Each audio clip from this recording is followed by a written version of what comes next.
اسمي دكتورة وفاء. عندي 43 سنة. طول عمري الناس في المنطقة بتاعتنا عارفاني كامرأة محترمة متفرغة لشغلها وبس. دكتورة باطنة. عندي عيادة صغيرة في شارع هادي، وسمعتي الحمد لله زي الذهب. ما تجوزتش، ما بحبش العلاقات الكتير، وما بحبش أفتح باب كلام لحد.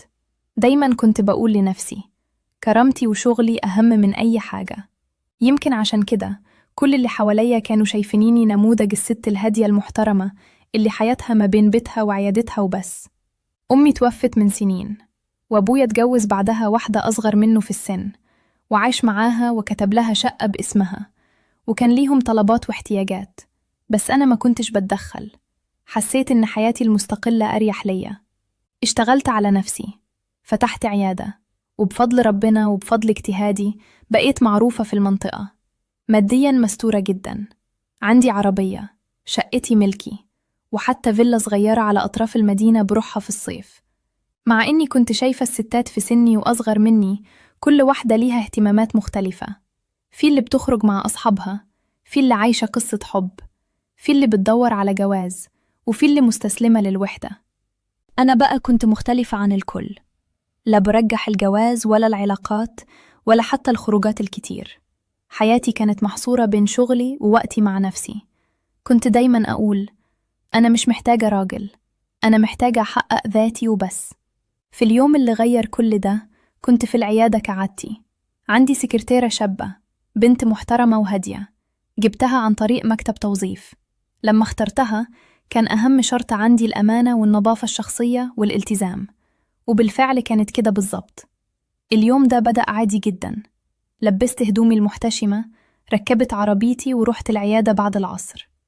أول ما دخلت السكرتيرة قالت لي أهلا يا دكتورة، النهاردة الزحمة غير طبيعية. ابتسمت وقلت خير وبركة، ربنا يجعلها في ميزان حسناتنا. دخلت غيرت لبسي ولبست البلطو الأبيض، وبدأت أستقبل المرضى واحد ورا التاني. كل حالة كنت باخد وقتي معاها، أسمع، أشخص، أكتب روشتة، وأحاول أطمن اللي قدامي. الشغل سحبني، والوقت جري من غير ما أحس. الساعة بقت 11 تقريبا بالليل، آخر مريض خرج، والعيادة هديت فجأة. قلت للسكرتيرة أنا همشي يا حبيبتي، قفلي كويس وخدي بالك من نفسك. قالت لي حاضر يا دكتورة، توصي بحاجة؟ لا شكرا، ربنا يسهل لك طريقك. نزلت من العمارة وعلى بالي إني أعدي على محل الخضار والفواكه اللي في أول الشارع. عندي عادة غريبة شوية، بحب دايما أرجع البيت ومعايا حاجة، حتى لو كنت لوحدي. يمكن عشان أعوض إحساس غياب الأسرة واللمة. اشتريت شوية خضار وفاكهة، تفاح، برتقان، خيار، شوية حاجات للبيت. حطهم الراجل في 4 أكياس سودا، لأني ما بحبش حد يشوف اللي بشتريه، عادة قديمة ومسيطرة عليا. ركبت العربية ورجعت العمارة اللي ساكنة فيها. كانت الساعة 11:30 بالليل تقريبا.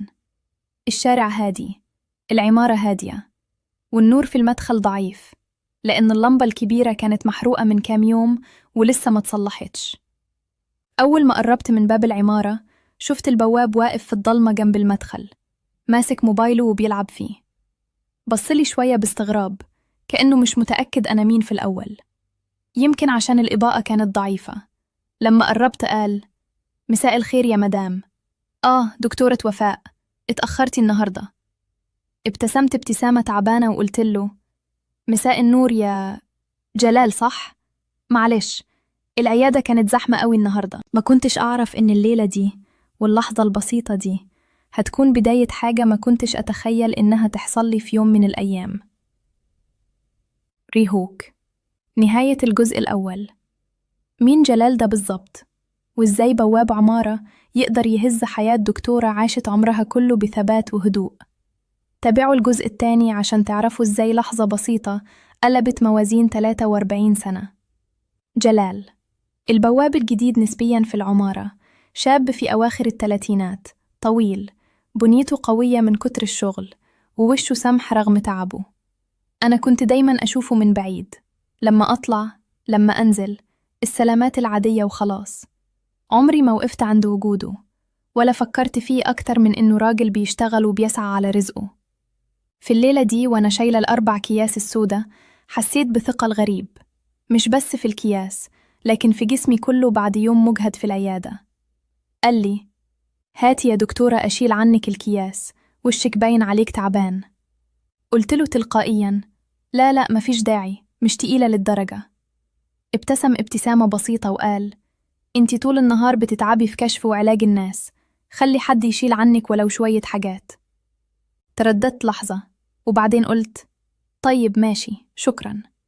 سلمته الأكياس وطلعنا مع بعض في الأسانسير. الهدوء كان مسيطر، مفيش حد في العمارة تقريباً صاحي، والساعة قربت نص الليل. صوت الأسانسير وأنفاسي المتقطعة من التعب وحركة جلال وهو شايل الأكياس كانوا كأنهم أصوات واضحة في الصمت. طلعنا للدور الرابع قدام باب شقتي. فتحت الباب بالمفتاح وأنا بميل ناحية الباب، وجلال واقف ورايا شايل الأكياس. دخلت الأول وبعدين قلت له: سيب الأكياس هنا في الصالة شكراً. دخل حط الأكياس، وأنا عقلي اندهش إني سبت راجل غريب يدخل شقتي، حتى لو ثواني، حتى لو بواب العمارة. خرج من الشقة وأنا لسه واقفة في مكان بفكر: إزاي سبت حد يدخل بيتي كده؟ ده أنا حتى صحابي القريبين نادراً ما بدخلهم بيتي. فجأة افتكرت إني ما شكرتوش كويس. خرجت بسرعة لباب الشقة، لقيته لسه قدامي في الطرقة ما بعدش 3 خطوات. قلت له: استنى يا جلال ثواني. اتلفت لي وقال: أوامرك يا دكتورة. قلت بنبرة هادية بس فيها شيء جديد عليا: أنا أسفة إني نسيت نفسي وشغلت بالي بالكياس، أنت تعبت معايا، تحب تشرب عصير قبل ما تنزل؟ وقف مكانه، باين عليه تردد. لا يا دكتورة، ما يصحش، والوقت اتأخر، وبعدين أنا بواب. قطعته وأنا بحاول أبان طبيعية: بواب ولا دكتور ولا مهندس، أنت إنسان تعبان وساعدتني من غير مقابل، وده أقل واجب. لحظة صمت، بعدها قال: طيب لو مش هتطولي. قلت: مش هطول، اتفضل. دخلنا الشقة وأنا لأول مرة حسيت إني بعمل حاجة غريبة على شخصيتي. روحت المطبخ، جهزت له كوباية عصير طبيعي، وفضلت أراقب نفسي. ليه حاسة إن قلبي بيدق أسرع من العادي؟ ليه ببص على التفاصيل الصغيرة في وجوده في شقتي؟ طلعته العصير في الصالة وهو كان واقف عند الباب مش عايز يتعمق جوه. قلت له: اتفضل اقعد، مفيش حد غيري في البيت. سألني بهدوء: انتي عايشة لوحدك يا دكتورة؟ أيوة من زمان. شرب العصير وبان عليه إنه عطشان وتعبان من يوم طويل هو كمان. المفارقة إن اللي قعد عمرها كله تحافظ على صورتها قدام نفسها قبل الناس لأول مرة تحس إنها في موقف مش فاهمة أبعاده، ومش عارفة هل هو مجرد تقدير لإنسان بسيط ولا بداية حاجة أعمق. ريهوك نهاية الجزء الثاني. إزاي جلسة عصير بسيطة بين دكتورة محترمة وبواب عمارة ممكن تقلب لمواجهة نفسية عنيفة جواها؟ وإيه أول جملة قالها جلال خلتها تعيد حساباتها كلها؟ تابعوا الجزء الثالث. بعد ما خلص جلال العصير بص للكوباية وقال: بصراحة يا دكتورة، من زمان ما حدش قدم لي حاجة بحنية كده، متعود أكون دايما اللي بخدم مش اللي حد يهتم بيه. جملته لمست منطقة حساسة جوايا، نفس المنطقة اللي كنت مطفية عليها النور طول عمري. سألته: أنت متجوز يا جلال؟ ابتسم ابتسامة باهتة وقال: كنت، واتطلقت من كام سنة. مراتي ما استحملتش حياتي البسيطة ولا شغلي كبواب، كانت عايزة مستوى تاني وأنا ما قدرتش أوفره. هزيت راسي بتعاطف وقلت: الدنيا صعبة على الكل. نظر لي وقال: وانتي إزاي ست بالمستوى ده والعلم ده والجمال ده لحد دلوقتي عايشة لوحدك؟ السؤال ده جالي كتير قبل كده، بس من أهلي، من الناس، من المرضى الفضوليين. كنت دايما برد بجواب جاهز: مش نصيبي، مركزة في شغلي، الدنيا مش فاضية للحب. لكن المرة دي حسيت إني مش قادرة أقول الجملة المحفوظة. قلت بهدوء وصوتي فيه بحة تعب: بصراحة أنا كنت دايما بخاف أرتبط وأتكسف من إني أضعف قدام حد، بخاف أدي ثقتي لحد ويكسرها. فقررت أقفل الباب ده من بدري وأركز في شغلي، لحد ما اكتشفت إني كبرت ولسه الباب مقفول. سكت شوية وبعدين كملت: النهاردة وأنا راجعة متأخرة لوحدي، حسيت إن كل السنين اللي فاتت عدت وأنا ما جربتش أبسط حاجة الناس بتتكلم عنها: الحب، الاحتواء، وجود راجل حقيقي في الحياة. بصلي باهتمام حقيقي من غير مجاملة. يعني لو حد محترم دق الباب ده النهاردة تفتحيه؟ ضحكت ضحكة قصيرة فيها مرارة. مش عارفة، بس اللي متأكدة منه إني تعبت من إني دايما القوية، دايما المتحكمة، دايما الدكتورة مش الست. في اللحظة دي حسيت إني لأول مرة من سنين بتكلم بصدق قدام حد غريب أكتر مما بتكلم قدام حد قريب. يمكن عشان مفيش بينا تاريخ، مفيش توقعات، مفيش أحكام مسبقة. جلال قال: على فكرة يا دكتورة، مش غلط إن الإنسان يغير طريقه حتى لو بعد 40 سنة. الأهم إنه ما يضيعش اللي باقي زي ما ضاع اللي فات.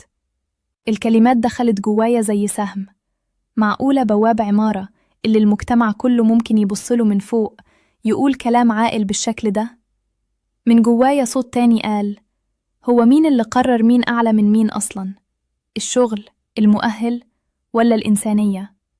حسيت إني واقفة على مفترق طرق، طريق أكمل فيه حياتي زي ما هي، متوازنة، محترمة، لكن فاضية من جوه، وطريق تاني أدي فيه لنفسي فرصة إني أحس، حتى لو الخطر وارد، حتى لو المجتمع هيفضل يحكم. سألته فجأة: لو الزمن رجع بيك كنت هتتجوز نفس الست؟ رد بسرعة: لأ، كنت هختار واحدة تشوف فيا إنسان قبل ما تشوف شغلي. الجملة دي خلت قلبي يضرب أسرع. حسيت إني أنا بالذات طول عمري بسمح للناس يشوفوا فيا المهنة قبل الإنسان اللي جوايا. بصلي بهدوء وقال: انتي تعبانة يا دكتورة، شكلك محتاج ترتاحي وتنامي. أسيبك دلوقتي؟ كنت أقدر أقول وأنهي كل ده وارجع تاني لقناع القوة اللي لبسته سنين، لكن اللي حصل كان عكس ده تماما. ريهوك، نهاية الجزء الثالث. إيه القرار المفاجئ اللي خدته دكتورة وفاء في اللحظة دي؟ وليه جلال اتصدم من كلامها لدرجة خليته يعيد حساباته هو كمان؟ تابعوا الجزء الرابع. بعد ما خلص جلال العصير بص للكوباية وقال: بصراحة يا دكتورة، من زمان محدش قدم لي حاجة بحنية كده. متعود أكون دايما اللي بخدم مش اللي حد يهتم بيه. جملته لمست منطقة حساسة جوايا، نفس المنطقة اللي كنت مطفية عليها النور طول عمري. سألته: أنت متجوز يا جلال؟ ابتسم ابتسامة باهتة وقال: كنت، واتطلقت من كام سنة. مراتي ما استحملتش حياتي البسيطة ولا شغلي كبواب، كانت عايزة مستوى تاني وأنا ما قدرتش أوفره. هزيت راسي بتعاطف وقلت: الدنيا صعبة على الكل. نظر لي وقال: وانتي إزاي ست بالمستوى ده والعلم ده والجمال ده لحد دلوقتي عايشة لوحدك؟ السؤال ده جالي كتير قبل كده، بس من أهلي، من الناس، من المرضى الفضوليين. كنت دايما برد بجواب جاهز: مش نصيبي، مركزة في شغلي، الدنيا مش فاضية للحب. لكن المرة دي حسيت إني مش قادرة أقول الجملة المحفوظة. قلت بهدوء وصوتي فيه بحة تعب: بصراحة أنا كنت دايما بخاف أرتبط وأتكسف من إني أضعف قدام حد، بخاف أدي ثقتي لحد ويكسرها. فقررت أقفل الباب ده من بدري وأركز في شغلي، لحد ما اكتشفت إني كبرت ولسه الباب مقفول. سكت شوية وبعدين كملت: النهاردة وأنا راجعة متأخرة لوحدي حسيت إن كل السنين اللي فاتت عدت وأنا ما جربتش أبسط حاجة الناس بتتكلم عنها: الحب، الاحتواء، وجود راجل حقيقي في الحياة. بصلي باهتمام حقيقي من غير مجاملة. يعني لو حد محترم دق الباب ده النهاردة تفتحيه؟ ضحكت ضحكة قصيرة فيها مرارة. مش عارفة، بس اللي متأكدة منه إني تعبت من إني دايما القوية، دايما المتحكمة، دايما الدكتورة مش الست. في اللحظة دي حسيت إني لأول مرة من سنين بتكلم بصدق قدام حد غريب أكتر مما بتكلم قدام حد قريب. يمكن عشان مفيش بينا تاريخ، مفيش توقعات، مفيش أحكام مسبقة. جلال قال: على فكرة يا دكتورة، مش غلط إن الإنسان يغير طريقه حتى لو بعد 40 سنة.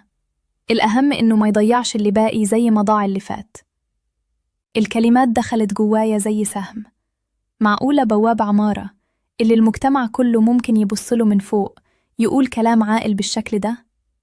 من جوايا صوت تاني قال: هو مين اللي قرر مين أعلى من مين أصلاً؟ الشغل، المؤهل، ولا الإنسانية؟ حسيت إني واقفة على مفترق طرق، طريق أكمل فيه حياتي زي ما هي، متوازنة، محترمة، لكن فاضية من جوه، وطريق تاني أدي فيه لنفسي فرصة إني أحس، حتى لو الخطر وارد، حتى لو المجتمع هيفضل يحكم. سألته فجأة: لو الزمن رجع بيك، كنت هتتجوز نفس الست؟ رد بسرعة: لأ، كنت هختار واحدة تشوف فيا إنسان قبل ما تشوف شغلي. الجملة دي خلت قلبي يضرب أسرع. حسيت إني أنا بالذات طول عمري بسمح للناس يشوفوا فيا المهنة قبل الإنسانة اللي جوايا. بصلي بهدوء وقال: أنتي تعبانة يا دكتورة، شكلك محتاج ترتاحي وتنامي، أسيبك دلوقتي؟ كنت أقدر أقول وأنهي كل ده وأرجع تاني لقناع القوة اللي لبسته سنين، لكن اللي حصل كان عكس ده تماماً. نهاية الجزء الثالث. إيه القرار المفاجئ اللي خدته دكتورة وفاء في اللحظة دي؟ وليه جلال اتصدم من كلامها لدرجة خليته يعيد حساباته هو كمان؟ تابعوا الجزء الرابع.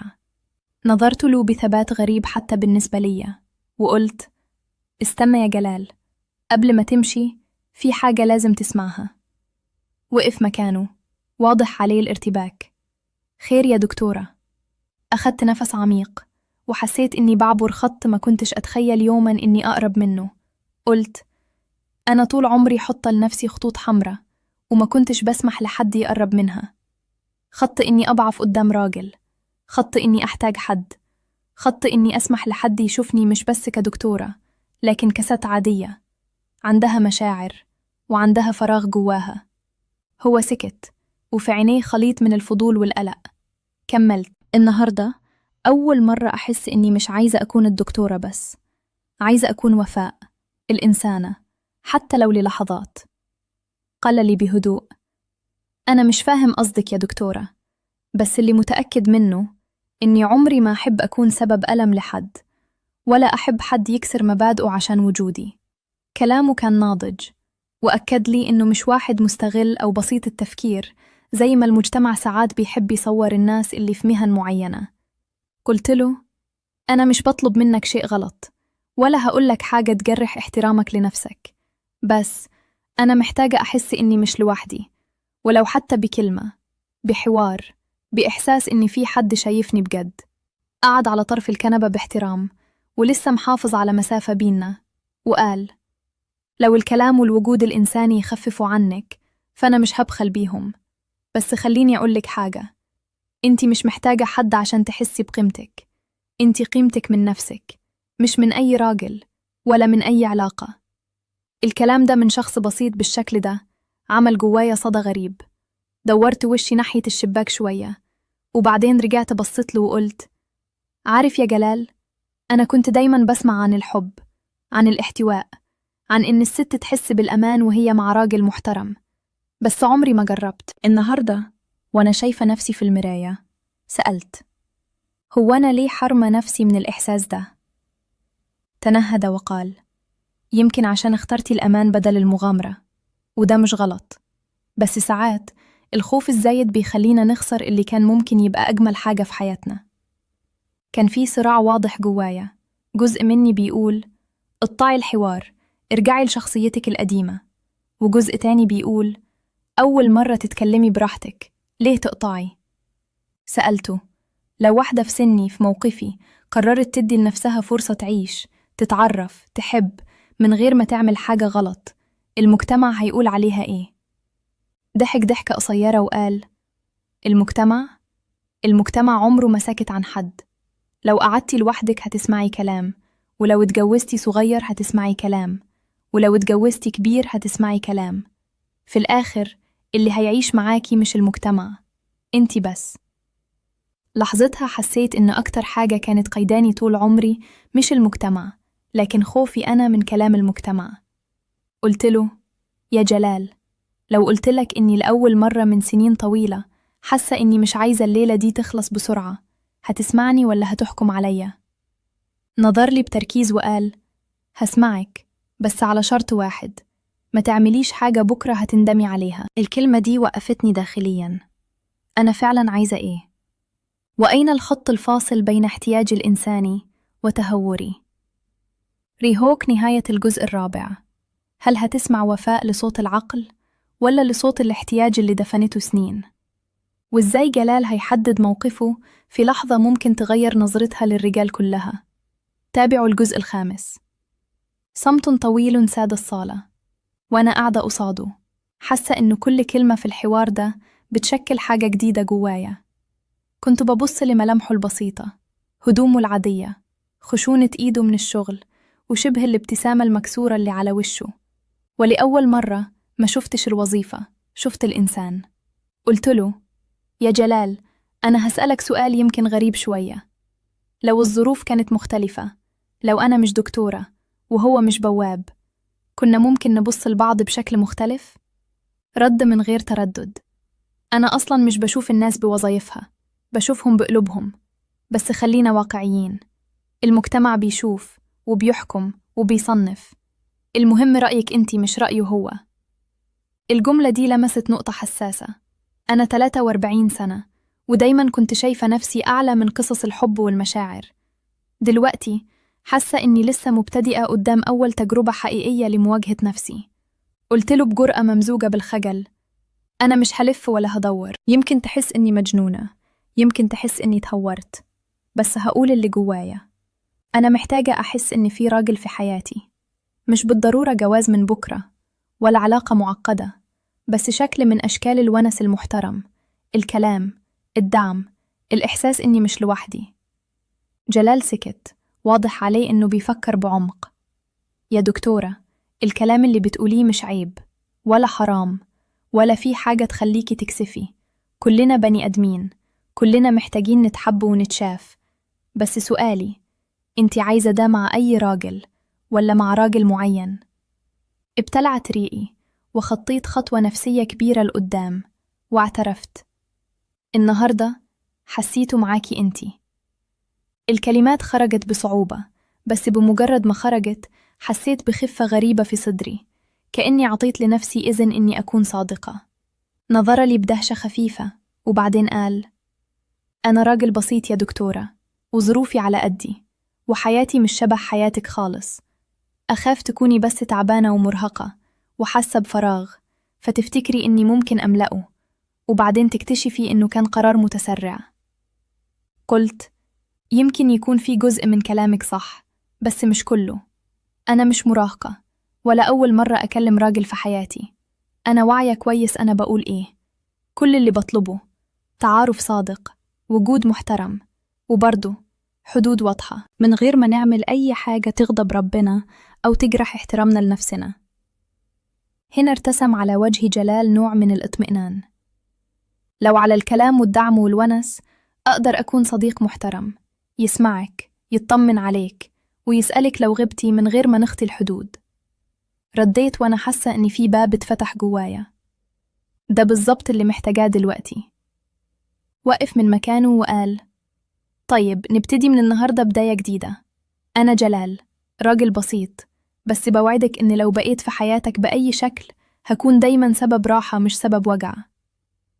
ضحكت لأول مرة من قلبي بجد في الليلة دي وقلت: وأنا وفاء، مش بس الدكتورة، لكن الست اللي قررت تدي لنفسها فرصة تخرج من عزلة السنين. وصلنا للباب، فتحتهوله وهو نزل بهدوء. قبل ما يقفل باب الشقة من برا قال: نامي وارتاحي، وبلاش تفكري كتير الليلة. بكرة يوم جديد، ومن حقك تعيشيه بقلب أخف من اللي فات. قفلت الباب وأسندت ظهري عليه، وعيني بتلمع بدموع مخلوطة بين راحة وخوف. هل أنا فعلا بدأت صح؟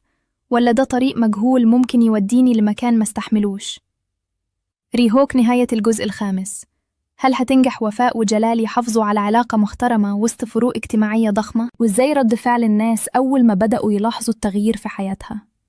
تابعوا الجزء السادس والأخير. اليوم اللي بعده كان غريب. صحيت على إحساس إني مش وفاء القديمة بالكامل، وفي نفس الوقت لسه مفيش حاجة واضحة حصلت. قمت، صليت، وقعدت أراجع مواقفي من الليلة اللي فاتت. هل اللي عملته تهور؟ ولا خطوة شجاعة لمواجهة خوفي من الحياة؟ روحت العيادة والسكرتيرة لاحظت إني هادية أكتر من العادة ومبتسمة من غير سبب واضح. قالت لي: مالك يا دكتورة؟ شكلك مرتاحة النهاردة.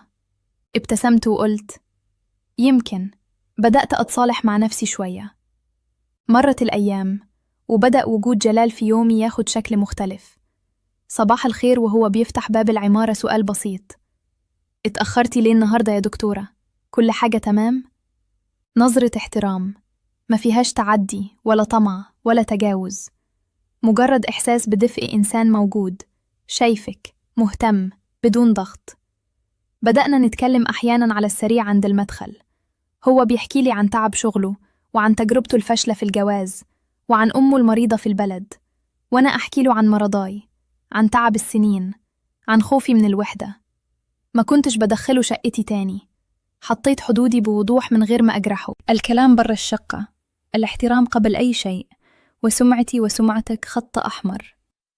وهو وافق على ده، وحتى كان هو نفسه اللي دايما يفكرني ويقولي: خلي بالك من نفسك، الناس ما بترحمش في الكلام. بعد شهرين بدأت الجارات يلاحظوا إني بقيت أبتسم أكتر، بلبس أحلى، بهتم بنفسي مش بس كدكتورة لكن كست. واحدة سألتني مرة وهي في العيادة: هو أنتي متجوزة وما بتقوليش ولا إيه؟ شكلك متغير. ضحكت وقلت: يمكن بس قررت أعيش الحياة من غير ما أظلم نفسي، رغم إن مفيش بيني وبين جلال أي علاقة غير كلام محترم وونس إنساني، لكن جوايا حصل تغيير مهم. ما عدتش بشوف الرجالة كلهم مصدر تهديد، ما عدتش بشوف نفسي قوية لدرجة إني مش محتاجة حد. بدأت أفهم إن الاعتراف بالاحتياج مش ضعف، الضعف الحقيقي هو إنك تنكر احتياجك طول عمرك لحد ما يفوتك كل شيء. في مرة وأنا نازلة لقيت واحدة من الجيران بتتكلم مع جلال بصوت عالي شوية: انت شكلك واخد على الدكتورة زيادة، خلي بالك من نفسك. وقفته الجملة، وبمجرد ما شافني عدل وقفته وقال باحترام شديد: دي دكتورة محترمة، وأي كلمة زيادة عليها تبقى ظلم، أنا بعمل شغلي وبس. الكلمة دي سمعتها وأنا داخلة، بس معلقتش. افتكرت بس إن الدنيا كلها ممكن تحكم من غير ما تعرف الحقيقة. في نفس الليلة وأنا طالعة وقفت عند باب العمارة وسألته: لو في أي كلام بيتقال بسببي قولي بصراحة. قال: الكلام بيتقال على الكل يا دكتورة، بس أنا دايما أرد بما يرضي ربنا، وانتي ما خليتيش مجال لحد يمسك عليكي غلطة، لا في كلام ولا في سلوك. سكت لحظة وبعدين زود: وعلى فكرة، حتى لو الناس ما فهموش، أنا شايفك إنسانة قبل ما أكون شايفك دكتورة. رجعت البيت وأنا حاسة إني مش ندمانة على ولا كلمة قلتها في الليلة الأولى، ولا على العلاقة الإنسانية النظيفة اللي بنتها الأيام دي. يمكن مش لازم كل قصة يكون ليها نهاية تقليدية، جواز أو فراق درامي أو فضيحة. أحياناً يكفي إن العلاقة تفتح باب تصالح الإنسان مع نفسه. أنا النهاردة وفاء اللي لسه محترمة، لسه ناجحة، بس ما عدتش وحيدة من جوه. عرفت إن من حقي أحتاج، ومن حقي أعيش من غير ما أكسر حدودي ولا مبادئي. ريهوك ختامي، لو كنت مكان وفاء كنت هتختار إيه؟ الاستمرار في صورة مثالية فاضية من جوه، ولا تجربة إنسانية محترمة حتى لو المجتمع ما فهمهاش؟ اكتبوا رأيكم، وهل شايفين إن وفاء فعلا بدأت متأخر، ولا لسه في وقت لكل حد يعيد كتابة حياته؟